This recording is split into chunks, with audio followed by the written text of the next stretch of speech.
ബിസ്മില്ലാഹിർ റഹ്മാനിർ റഹീം.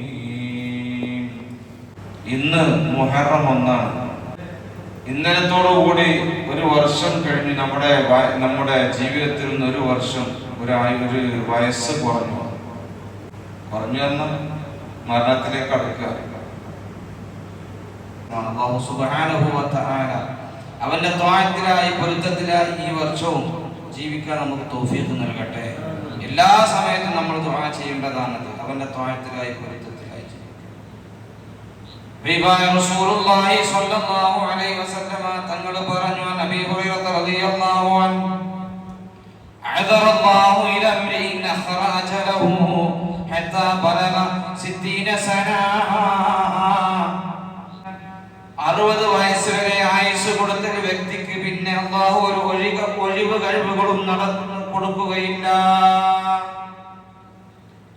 60 വയസ്സ് ആയുസത്തിന് പിന്നെ എനിക്ക് സമയം കിട്ടിയില്ല പഠിച്ചോനെ. പിന്നെ കാരണം ബോധിപ്പിക്കൽ കൊടുക്കൂല. എന്താ കാരണം? ഹബീബായ റസൂലുള്ളാഹി സ്വല്ലല്ലാഹു അലൈഹി വസല്ലമ തങ്ങൾ പറഞ്ഞു, അഅ്മാറു ഉമ്മത്തി മാ ബൈന 60 വ 70. എന്റെ ഉമ്മത്തിന്റെ പ്രായം 60ന്റെയും 70ന്റെയും ഇടയിലാണ്. അല്ലാഹുവിന്റെ ഹബീബ് മുത്ത് മുഹമ്മദ് മുസ്തഫ സ്വല്ലല്ലാഹു അലൈഹി വസല്ലമ തങ്ങൾ പോലും 63 വയസ്സിൽ ലോകത്തോട് വിട പറഞ്ഞു പോയി. അപ്പൊ 60 വയസ്സ് കഴിഞ്ഞിട്ട് പിന്നെയും 60 കഴിഞ്ഞു. 60 അതുകൊണ്ടാണ് നമ്മളെ കാരണന്മാര് 60 ആയില്ലേ കഴിഞ്ഞു എന്ന് പറയുന്നത്. പിന്നെ പറയാം 63 കഴിഞ്ഞാൽ പിന്നെ നമ്മൾ പറയും പിന്നത് ബോണസാണ് കിട്ടുന്നത്. അൽഹംദുലില്ലാഹ് 70 കഴിഞ്ഞാൽ പിന്നെ വലിയ കിട്ടണം. പിന്നെ ചില ആളുകൾ 50, 85 ഒക്കെ അതൊക്കെ വലിയ കിട്ടണം. പിന്നെ 100 പറയേണ്ട ആവശ്യമല്ല. അല്ലാഹു തആല അങ്ങനെ നീട്ടി തരാണ്.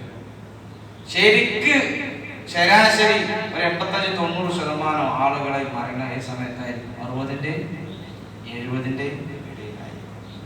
പിന്നെ കുറഞ്ഞ ആളുകൾക്ക് അങ്ങോട്ട് നീട്ടി കിട്ടും. ചില ആളുകൾ 20-ലും 30-ലും ചെറുപ്പത്തിലൊക്കെ മരണപ്പെട്ടു. അത് വേറെ.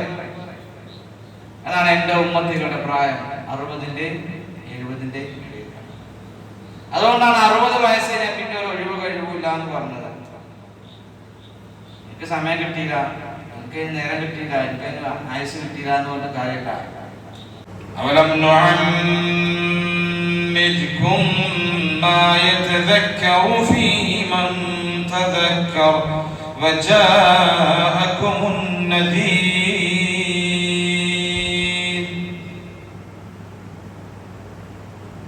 അല്ലാഹു നിങ്ങൾക്ക് ദീർഘായുസ് തന്നില്ലേ, ആയുസ്സിൽ വിശാലത. അപ്പോ ആ സമയത്ത് നമ്മൾ ഓർക്കേണ്ടതൊക്കെ ഓർക്കണം. മരണാണ് ഇനി വരാനിരിക്കുന്ന ചിന്ത അവസാന കാലഘട്ടം. അപ്പൊ ഒന്നും കൂടി എന്ത് ചെയ്യുക? നന്മകൾ കൂടുതൽ ചെയ്യുക. നിങ്ങൾക്ക് മുന്നറിയിപ്പുകാരൻ വന്നിരിക്കുന്നു.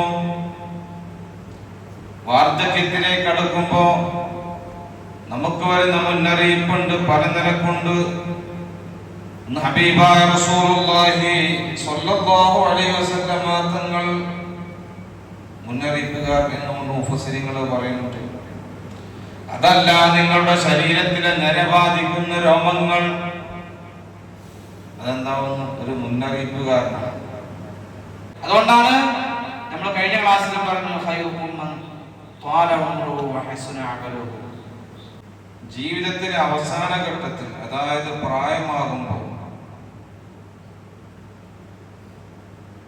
നന്മകളിൽ ഒന്നുകൂടി നമ്മൾ ശ്രദ്ധിക്കണം. നന്മ ചെയ്യുന്നതിൽ ദീർഘായുസ് കിട്ടി സൽക്കർമ്മങ്ങളും അതോടൊപ്പം ചെയ്യാൻ കഴിയണം. അവരാണ് നല്ല മനുഷ്യന്മാരെന്ന് പറഞ്ഞത്. അല്ലാഹു സുബ്ഹാനഹു വ തആല അവന്റെ പൊരുത്തത്തിലായി ത്വാഅത്തിലായി ജീവിക്കാൻ ആഫിയത്തോടുകൂടെയുള്ള ദീർഘായുസ് നമുക്ക് നൽകുമാറാകട്ടെ.